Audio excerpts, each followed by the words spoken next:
Isaiah Benton, you're under arrest. Isaiah Benton, you're under arrest. The words cut through the morning silence like a blade. Two officers walked into the Briarstone River Hotel's conference room in Wilmington, North Carolina, and snapped handcuffs onto a man who hadn't moved, hadn't flinched, hadn't said a single word in his own defense. His name was Isaiah Benton, a black single father working the night shift as a maintenance technician. The kind of man who fixed broken things quietly and never asked for recognition. Every person in that room, his coworkers, his managers, his boss, Helena Montgomery watched him get pulled to his feet like a criminal. But Isaiah didn't beg. He didn't argue.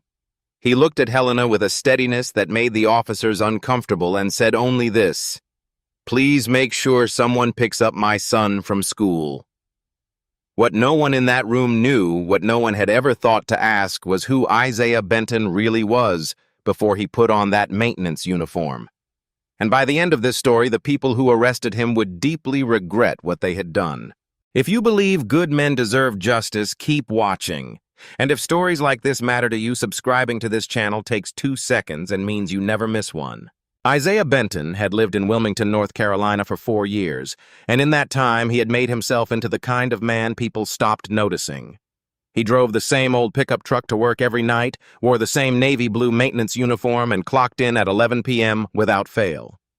He fixed what was broken, the HVAC units on the upper floors, the keycard locks that jammed in humid weather, the elevator sensors that tripped false alarms. And when he was done, he went home before dawn to make sure his son Micah had breakfast waiting on the table. Micah was 9 years old and believed his father could fix anything. That wasn't far from the truth. Isaiah had a way of moving through a problem that was different from most people. Quiet, methodical, nothing wasted. He didn't talk much about where that came from, and Micah had never thought to ask. To the boy, his father was simply the man who kept every promise and never let the house go dark. Isaiah's wife Donna had died in a car accident 3 years earlier on a Tuesday morning in November when Micah was only 6. After the funeral, Isaiah made one decision and held to it without looking back. He would leave the life he had before take something ordinary and be present in a way the military had never allowed him to be. He found the job at the Briarstone River Hotel through a veterans employment program, showed up on time for the interview, and said very little about his background. He was hired within the week. The Briarstone River was one of Wilmington's finest hotels. 12 floors, riverfront views, a reputation for hosting corporate events and charity galas. Isaiah knew every inch of it. He knew which pipes ran cold in winter, which service elevator had a belt that needed replacing, which breaker in the basement subpanel was one bad storm away from failing. He had learned all of this not because anyone told him to, but because understanding a system completely was the only way he knew how to operate. There was one habit Isaiah carried from his years of training that nobody at the hotel ever noticed. Whenever he walked the corridors checking equipment, he never stood directly in front of a camera. Not because he had anything to hide, but because he had spent enough years in environments where every angle mattered. He knew that reflective surfaces, elevator glass, polished metal door frames, the dark screens of powered-down monitors, could capture what a main lens missed. It was the kind of awareness that had kept him alive more than once in places he no longer talked about. At the Briarstone River, it was just a habit. Nobody gave it a second thought. His direct supervisor was Helena Montgomery, the hotel's general manager. Helena was sharp, professional, and not easily impressed. She had run the Briarstone River for 6 years and had a reputation for cutting through nonsense quickly. She didn't know much about Isaiah's personal life, but she respected the fact that he never made excuses, never left a job half-finished, and had never once given her a reason to question his integrity. The other significant figure in the hotel's operations was Craig Whitlock, the director of security. Craig was the kind of man who wore his authority visibly always in a pressed shirt, always with his access badge displayed at chest height, always the first to suggest that a problem could be solved by tightening control over someone else. He had been at the hotel for 2 years and had spent much of that time consolidating his influence over the security infrastructure. It was Craig who had brought in Donnelly Surveillance Group, an outside contractor, to upgrade the hotel's camera network 6 months earlier. He had presented it to Helena as a cost-saving modernization. She had approved it without hesitation. The Donnelly crew had spent 2 weeks running cable throughout the building in the corridors, the service elevator lobby, the employee lot, and the staff areas on the second floor, where the maintenance team kept their equipment and personal gear. The event that changed everything was the Coastal Carolina Veterans Fund Gala held on a Friday evening in the Briarstone River's main ballroom. It was one of the hotel's largest charity events of the year. Donors, local politicians, corporate sponsors, and members of the press filled the room. The fund had been raising money for veteran families across the state, and by the end of the night, the total donations in the secured event management room had reached $280,000, along with several binders of signed sponsorship agreements and donor records. The money was stored in a temporary safe in a locked room off the main ballroom corridor, accessible only by hotel staff with the correct credentials. Isaiah's keycard as technical lead gave him access to that room for maintenance purposes. He had used it twice during the week before the event, once to check the ventilation unit and once to inspect the door lock mechanism after a staff member reported it was sticking. Both visits were logged. Both were routine. By Saturday morning, the safe was empty. When Helena arrived at 7 a.m. and received the call from the event coordinator, she moved fast. She pulled the access logs herself. Isaiah's keycard had been used to enter the event management room at 2:17 a.m., exactly when the building was at its quietest and the overnight security rotation was between shifts. The hallway camera footage showed a man in a maintenance uniform, tall and broad-shouldered, wearing a cap pulled low, moving with purpose toward the room and disappearing inside. The technical access code used to override the safe's secondary lock was assigned to Isaiah's maintenance account. Helena stared at the data for a long time. Then she made the call she didn't want to make. The police arrived within the hour. Craig Whitlock stood beside them at the entrance to the conference room where the morning staff meeting was already underway, his arms folded, his expression carefully neutral. Helena stood at the head of the table. Isaiah sat near the back of the room, a cup of coffee in front of him, looking like a man who had worked all night and was running on 4 hours of sleep. When the officer read his name and the charge theft of $280,000 in veteran charity funds, every head in the room turned. Someone knocked over a chair, pulling back from the table. A receptionist covered her mouth with her hand. Isaiah set his coffee down and rose slowly to his feet without being told to. He didn't protest. He didn't look around the room for support. He held out his wrists and let the officer put the handcuffs on, and he did it with such complete stillness that the officer hesitated for half a second before clicking them shut. Then Isaiah looked directly at Helena, not with anger, not with pleading, but with something closer to clarity.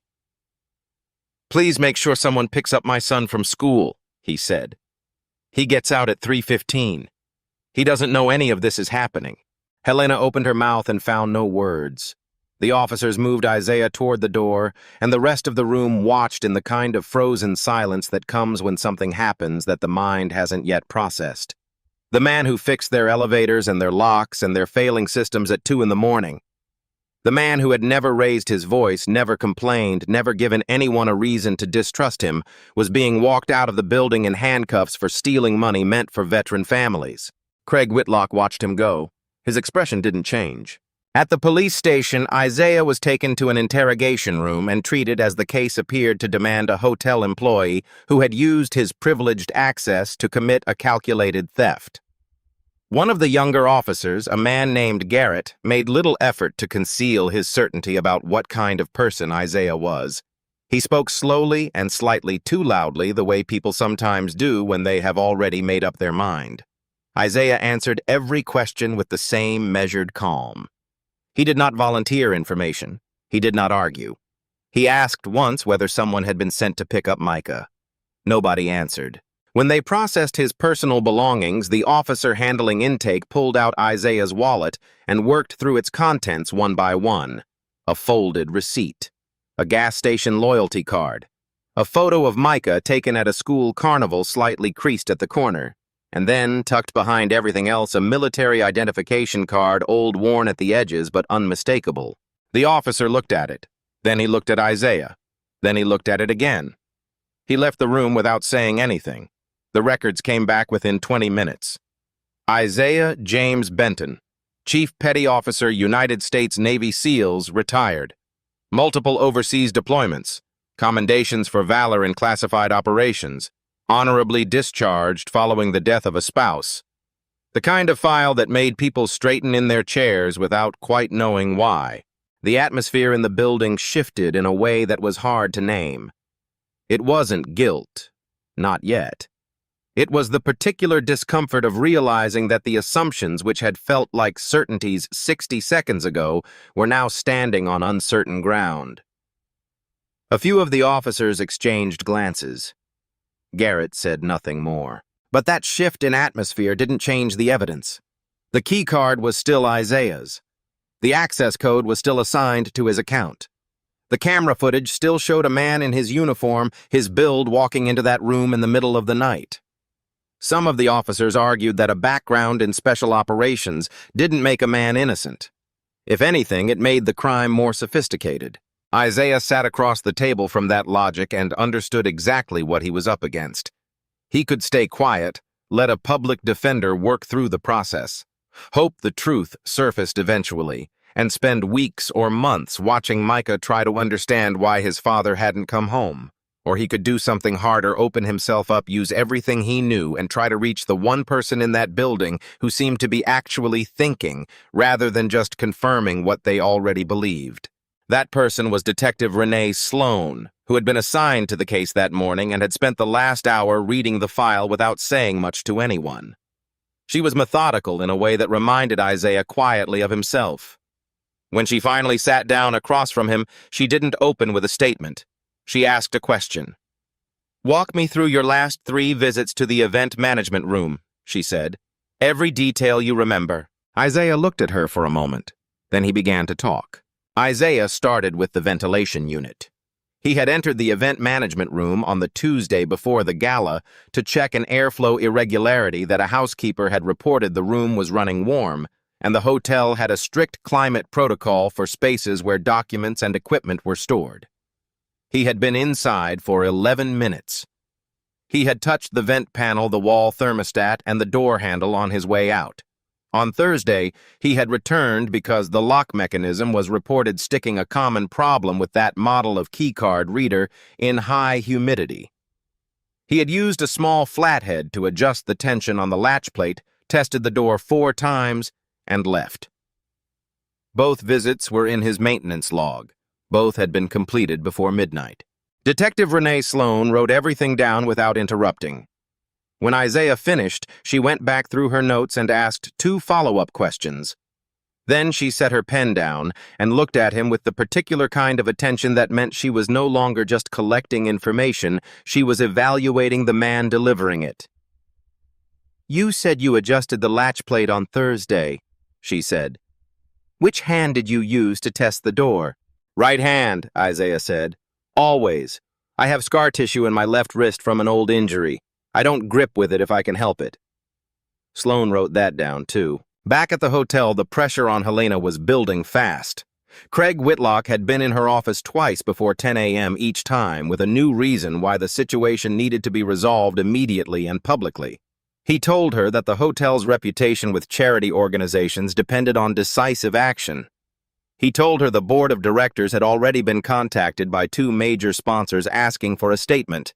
He told her that allowing Isaiah's employment status to remain ambiguous while an active theft investigation was ongoing was a liability the Briarstone River could not afford.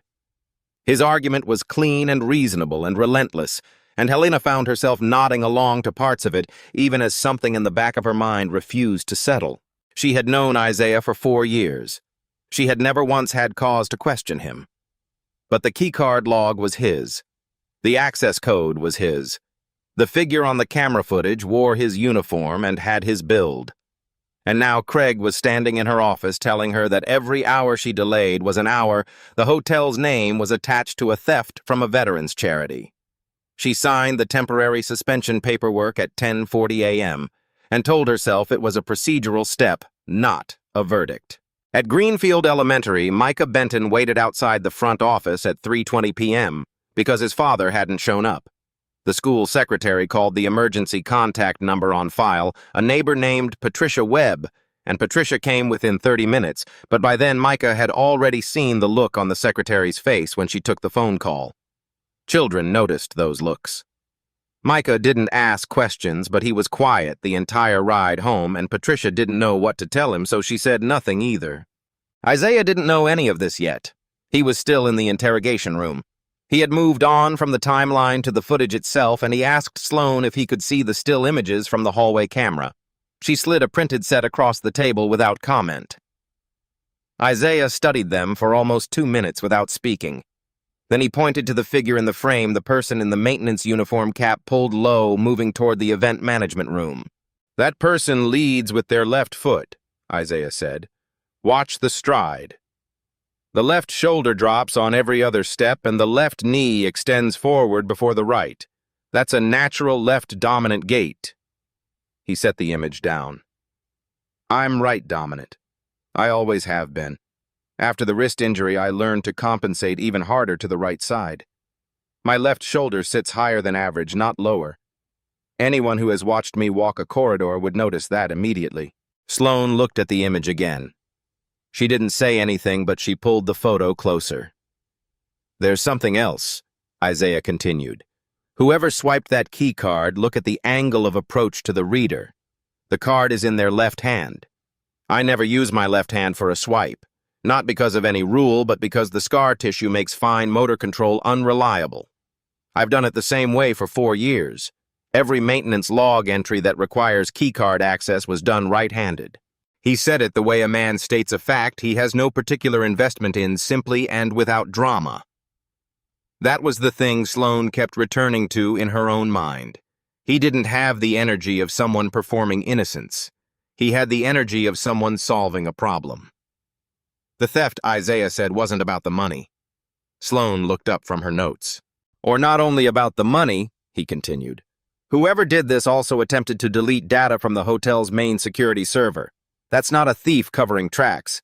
That's someone trying to remove something specific from the record. The charity funds were a visible high-profile target, but the real objective may have been the server data contracts, access logs, vendor records, something that couldn't just be shredded."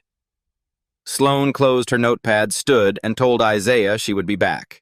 She returned to the hotel with 2 technicians and requested full access to the security server room. What they found stopped the conversation cold. The server had suffered what the hotel's IT contact described as a catastrophic internal error. Roughly 40% of the camera data from the night of the gala had been permanently deleted. Craig Whitlock, who had accompanied Sloan to the server room uninvited, immediately pointed out that the deletion pattern was consistent with someone using administrative-level credentials, the kind of access only a technical lead would have. "Isaiah Benton is the only person with that level of system access," Craig said. "He knew we'd look at the footage. He cleared it before he came in for the shift meeting." Sloan said nothing in response. She asked the IT contact how long the deletion process would have taken. "Between 12 and 18 minutes executed from a terminal with direct server access." The terminal was in the basement mechanical room, Isaiah's regular workspace. Helena, standing in the corridor outside the server room, heard all of it. She thought about the suspension paperwork she had signed that morning. She thought about Isaiah's question in the conference room and realized with a slow, hollow feeling that she didn't know whether anyone had actually gone to pick up Micah. By early evening, the story had reached the local press. A reporter from the Wilmington Star News had a contact inside the police department, and by 6 p.m. the headline was online, "Hotel Employee Arrested in Theft of Veteran Charity Funds." The article didn't use Isaiah's name, but it described a maintenance worker at the Briarstone River Hotel and included a photograph taken from a distance slightly blurred of a man in handcuffs being walked to a police vehicle that morning. Micah saw it on Patricia's phone while she was making dinner. He recognized his father's jacket, the dark green one with the worn collar that Isaiah always wore on cold mornings. Micah went to the bathroom and locked the door, and Patricia heard nothing for a long time, And then she heard the sound no neighbor ever wants to hear through a thin wall. In the interrogation room, Isaiah had no way of knowing about the article. But he knew the case was closing around him because Sloan had been gone for over 2 hours and nobody had come to update him. That kind of silence had a specific texture. He had felt it before in different circumstances, in places where the situation had moved beyond the point where anyone felt obligated to keep him informed. He was thinking about Micah when Sloan came back in. She didn't sit down right away. She stood near the door and looked at Isaiah with an expression that was neither accusatory nor reassuring, just careful. Then she told him they had found a canvas bag in the bed of his pickup truck, parked in the hotel's employee lot. The bag contained $43,000 in cash. His fingerprints were on the outside of the bag. Isaiah was quiet for a moment. Not the quiet of a man running out of options, the quiet of a man recalibrating. "My truck was in that lot all night," he said. "I drove in at 10:45 p.m. and didn't go back to it until after the arrest. Anyone with access to the employee lot could have put that bag there." "Your prints are on it," Sloan said. "I know," Isaiah said. "I want to see a photograph of the bag." Sloan pulled one up on her tablet and set it on the table. Isaiah looked at it carefully, the bag itself first, then the way it was closed. The drawstring was tied in a specific knot, a simple loop with a half-hitch finish, the kind used on commercial vessels and loading docks. Not a military knot. Any sailor would recognize the difference immediately, but it wasn't the kind of thing most people would notice or think to check. Then he thought about his work glove. He kept a pair of heavy-duty work gloves in the cab of his truck's standard equipment he used when handling sharp panel edges or hot components. During the week, the Donnelly crew had been running cable through the employee lot. One of their technicians had asked to borrow a tool from his truck while Isaiah was on the upper floors. Isaiah had left the cab unlocked that afternoon, standard practice in the employee lot. The glove had been there. Anyone who knew where to look could have taken it, pressed it against the outside of a bag, and returned it before Isaiah noticed it was gone. He looked at Sloan. "The knot on that bag is a commercial maritime half-hitch," he said. "Standard on cargo loading docks and port facilities." His voice stayed level. "I want you to find out whether Rafe Donnelly, the owner of Donnelly Surveillance Group, the contractor your department just authorized to remove hardware from this hotel, has any connection to Cape Fear port operations." Sloan looked at the photograph. Something in her expression shifted, not dramatically, not enough for anyone watching through the glass to catch. But it shifted. Before she could respond, her phone buzzed. She looked at the screen, looked back at Isaiah, and left the room again. The board of directors had formally requested Isaiah's termination. Helena had 45 minutes to respond. And somewhere across the city, a 9-year-old boy was sitting on the edge of a neighbor's couch, staring at a photograph on a phone screen, waiting for a door to open that was not going to open tonight. Helena Montgomery had 45 minutes to respond to the board, and she spent the first 10 of them standing at her office window looking at the river. The water was flat and gray in the evening light, moving slowly south the way it always did, indifferent to everything happening on the bank above it. She had run the Briarstone River Hotel for 6 years. She had managed difficult employees, difficult guests, difficult boards. She had never once made a decision that she later described as brave, because in her experience, the decisions that felt brave in the moment usually turned out to be reckless in hindsight. But she kept coming back to one thing: Isaiah Benton in handcuffs in front of every person who worked for her, asking whether someone would pick up his son. Not "I didn't do this," not "you have to believe me," just "make sure someone gets Micah." She picked up the phone and called Detective Sloan directly. Sloan was already back at the hotel when Helena reached her standing in the corridor outside the basement mechanical room with 2 technicians. She had taken Isaiah's suggestions seriously enough to act on it, though she hadn't told anyone in her department exactly why. She had requested access to the hotel's auxiliary backup system, a secondary cold storage server in the basement mechanical room that operated on an independent power circuit and only activated during outages or primary system failures. Most of the hotel's current security staff didn't know it existed. It had been installed during a renovation 7 years earlier and had never been formally decommissioned, which meant it had been quietly recording on its own loop the entire time, completely separate from the main network that had been compromised. Isaiah had told Sloan about it during their last exchange. He had repaired the circuit board on that system himself 18 months ago during a tropical storm that knocked out the hotel's primary power for 4 hours. He knew exactly what it captured and exactly where the storage unit was located. When Helena called, Sloan answered on the second ring. "I need to know if you have anything," Helena said. "The board wants a termination letter by 8 o'clock. "Give me 30 minutes, Sloan said. "Don't sign anything yet." Helena set her phone face down on the desk and told her assistant to hold all calls from the board until further notice. It was the first decision she had made all day that felt like it came from the right part of herself. In the basement, the technicians pulled the auxiliary storage drive and connected it to a forensic reader. The footage was lower resolution than the main system, grainy shot from fixed angles that hadn't been updated since the original installation, but it was intact. Sloan worked through the timestamp index, methodically moving backward from 2 a.m. on the night of the gala. The auxiliary system covered 3 areas. The main cameras didn't prioritize the service corridor running along the east side of the ballroom level. The freight elevator lobby and the interior of the elevator cab itself captured through a fixed lens, mounted in the upper panel, a lens that reflected at a specific angle a partial image of whatever was directly across from the elevator doors when they opened. At 2:11 a.m., the freight elevator doors opened on the ballroom level. A figure stepped out. The main camera in that corridor had been among the footage deleted from the primary server. But the auxiliary elevator lens caught a reflection in the polished steel panel above the doorframe, a distorted, narrow image no more than a third of a face and one shoulder. But enough.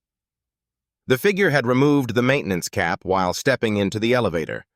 For approximately 4 seconds, a partial profile was visible.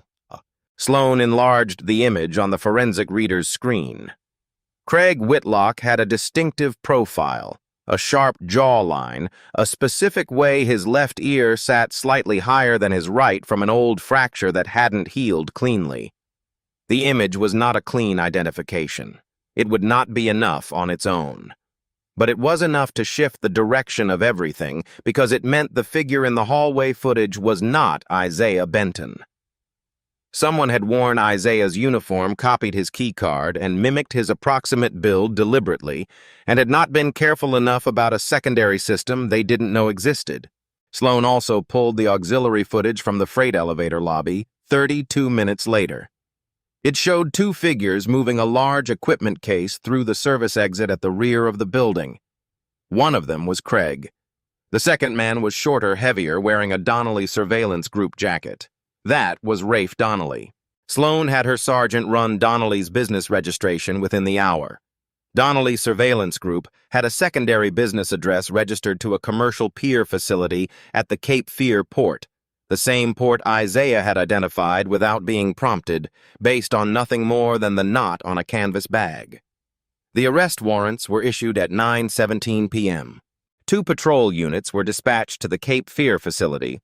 Sloan drove separately, and she brought Isaiah released on her personal authorization with a temporary escort designation, a procedural stretch her sergeant would question in the morning, but that Sloan was prepared to defend. She needed a technical witness who could confirm the hardware on-site, identify which drives had been pulled from the hotel's systems, and verify what had been altered. Isaiah was the only person with that specific knowledge. He sat in the front passenger seat of her vehicle and said very little for the 20-minute drive. Sloan didn't push. She had worked enough cases to know the difference between someone quiet because they were hiding something and someone quiet because they were holding themselves together. At the port facility, the patrol units had already made contact. Craig and Rafe were in the loading bay, 3 equipment cases open on a workbench beside them, 2 containing surveillance hardware, 1 containing bundles of currency, and 2 portable hard drives. Isaiah walked to the workbench first before anything else happened. He looked at the drives, checked the serial numbers against the maintenance codes he had memorized, and confirmed to Sloan that both drives had been pulled directly from the Briarstone River's primary security server. He said it clearly on record in front of the officers present. That confirmation was what the warrant needed. Then Craig saw the units closing in and ran. He heard the vehicles and moved fast toward the dock exit. One officer cut him off. Craig pulled free of the first grip, drove an elbow backward into a second officer's face, and ran for the gap between two stacked shipping containers. He cleared the first and reached the second, and Isaiah was simply there ahead of him, having moved through the bay in a line that Craig hadn't tracked because he hadn't been watching Isaiah. Craig swung. Isaiah stepped inside the swing, controlled the arm, and applied pressure in two precise locations. Craig went to one knee. Isaiah held him there still and exact until two officers reached them and took over. It lasted less than 6 seconds. Rafe Donnelly had not moved at all. He sat down on an overturned crate, put his hands on his knees, and looked at the floor like a man who had known somewhere beneath his certainty that this moment was always coming. The officers who had watched from across the bay were quiet for a moment. One said something low to the other. Neither of them looked at Isaiah the same way they had when he stepped out of Sloan's car. Sloan walked over to where Isaiah stood a few feet from Craig, who was now face down on the dock in handcuffs. "You could have let us handle it," she said. "You were on the other side of the bay," Isaiah said, "and your officer was on the ground." Sloan nodded once. That was the end of it. The hard drives recovered from the equipment case contained the deleted primary server footage fully intact. Craig had pulled the drives before executing the deletion not to destroy the data permanently, but to control it to hold it as leverage depending on how the situation developed. The restoration took the department's digital forensics unit less than 2 hours. When Sloan reviewed the recovered footage, every gap in the primary record was filled. She could see Craig in Isaiah's uniform. She could see the copied keycard. She could see Rafe Donnelly at the service exit with the equipment case. And she could see in the background of one frame Craig pressing the canvas bag against the inside panel of Isaiah's truck, using the back of his knuckles, not his fingertips, to position it, but pressing Isaiah's stored work glove against the outer surface of the bag to transfer the print cleanly before returning the glove to the cab. He had taken the glove earlier that week during the window when Isaiah had left his truck unlocked in the employee lot while the Donnelly crew was working nearby. Every step of it was visible. Every step of it was now on record. Craig Whitlock and Rafe Donnelly were charged the following morning. The $280,000 was recovered in full. Helena Montgomery arrived at the Briarstone River's main lobby the next day and asked every available staff member to gather in the atrium, the same space where 24 hours earlier everyone had watched Isaiah be taken away in handcuffs. She stood in front of the group without notes and without a prepared statement because she had decided the night before that a prepared statement was not what this moment required. She told them Isaiah Benton had been fully cleared. She told them Craig Whitlock and Rafe Donnelly were in custody, that the stolen funds had been recovered, and that the investigation had been resolved in significant part because of Isaiah's own knowledge of the hotel's systems and his decision to keep thinking clearly when everything was designed to make him look guilty. Then she said something that wasn't in any script. "I had 4 years of evidence about who Isaiah Benton is," she said, "and I let 1 morning's worth of data override all of it. I signed a suspension order without asking enough questions, and I want to say plainly in front of everyone who was here when it happened that was wrong. He deserved better from this hotel, and he deserved better from me." Nobody said anything. A few people looked at the floor. The receptionist, who had covered her mouth in the conference room the previous morning, was staring at the space near the door as if she could still see the moment playing out there. Detective Sloan shook Isaiah's hand outside the hotel that afternoon. She told him his analysis. The gate, the keycard hand, the maritime knot. The port connection had turned the investigation at a point when it was nearly closed. She said it with the directness of a person who didn't give that kind of acknowledgement easily, and Isaiah received it the same way. A nod, a word of thanks, nothing more. Helena asked him to come back, and she was clear that she wasn't offering him the same position. She wanted him to take on a newly created role, Director of Safety and Emergency Response. She also told him she had been in contact with 2 local veterans employment organizations and wanted to build a formal hiring program through the hotel Isaiah would help design to support veterans who struggled to find their footing after returning to civilian life. Isaiah told her he would think about it. He meant it. Decisions about what came next had always required him to sit with them the way they had the night he left the military, the night after Donna's funeral, the night he drove into Wilmington for the first time with Micah asleep in the back seat, and no plan beyond keep going. He went to pick up Micah from Patricia's house that evening. When the front door opened and Micah saw him standing there, the boy crossed the porch in 2 steps and grabbed hold of him with both arms and didn't let go for a long time. Isaiah held him and said nothing. There was nothing that needed to be said in that moment, just the fact of being there, which had always been the only thing that mattered. Later, when Micah was calm and they were sitting at Patricia's kitchen table with hot chocolate, Micah asked the question he had clearly been carrying since the previous afternoon.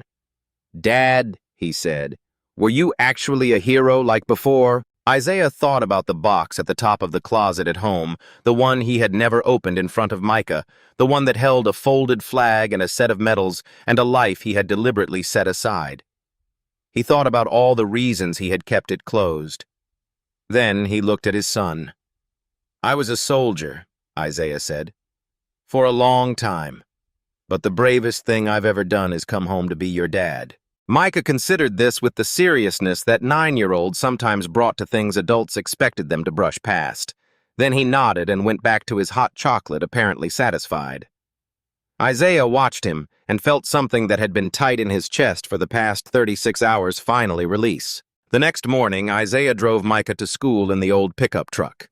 He wore a plain jacket, nothing that marked him as anything in particular. He pulled up to the drop-off curb and Micah climbed out and turned back to wave before disappearing through the front doors. Isaiah waited until the doors closed. Then he pulled out of the lot and drove into the morning, not running from anything, not hiding anything, just moving forward, which was the only direction he had ever really known how to go. There is something this story keeps coming back to, and it's worth saying directly. Isaiah Benton was judged in under 60 seconds. One morning, one set of data points, one room full of people who thought they already knew the answer. And for a few hours, the system built to find the truth was running in the wrong direction because assumptions are faster than evidence, and silence is easier to mistake for guilt than for dignity. The people who fixed that weren't institutions. They were individuals who chose to keep asking questions when it would have been simpler to stop. A detective who looked at how a man walked instead of just what the log said. A hotel manager who decided that 4 years of character outweighed 1 morning of pressure. And a man who, when everything was stacked against him, chose to think instead of fight. There are people in ordinary jobs in quiet lives carrying extraordinary things they never mention. They're not hiding who they are out of shame. They're protecting something, a child, a sense of peace, a version of themselves they worked hard to build after the version that came before cost them everything. The least we can do is slow down before we decide we already know who they are. If this story stayed with you, if you believe the truth is worth the extra question, subscribe to this channel. Every story here is about people who deserved more than a first impression. We'll keep telling them as long as you keep watching.